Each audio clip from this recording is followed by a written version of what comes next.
అందరికీ నమస్కారం.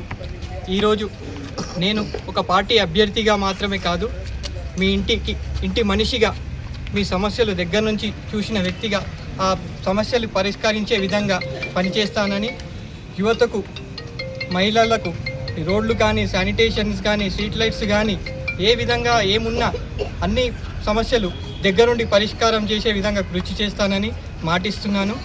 నేను ఒక్కటే చదువుకున్న వ్యక్తిని, బీటెక్ సివిల్ ఇంజనీరింగ్ చదివి నాకు ప్రజల సమస్యల పట్ల, ఈ వార్డు పట్ల ఒక 20 సంవత్సరాల నుంచి గట్టి అవగాహన, ప్రజల సమస్య పట్ల అంత దృష్టి ప్రతి ఒక్కటి నాకు ఈ వార్డు ప్రజల మీద ఉంది కనుక వార్డు ప్రజలకు ఎల్లవేళలా అందుబాటులో ఉంటా, ప్రతి ఒక్కటి సేవ చేస్తా.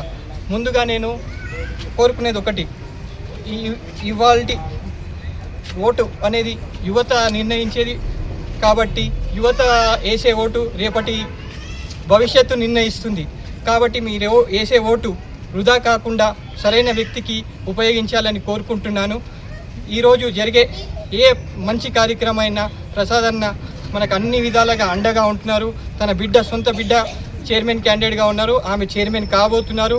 మన వార్డు నుంచి మనం గెలవబోతున్నాము.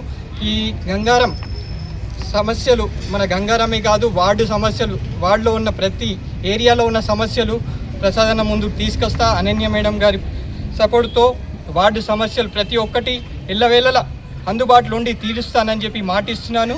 అందరికీ నమస్కారం. మీరు ఇలాగే నన్ను ఆశీర్వదించాలని కోరుకుంటున్నాను. చేయి గుర్తుకు ఓటేసి 3వ నంబర్ బ్యాలెట్ పేపర్ మీద 3వ నంబర్ మీద ఉన్న కాంగ్రెస్ పార్టీ గుర్తు మీద ఓటేసి భారీ మెజార్టీతో గెలిపించాలని అందరికీ మనస్ఫూర్తిగా నమస్కారం తెలుసు.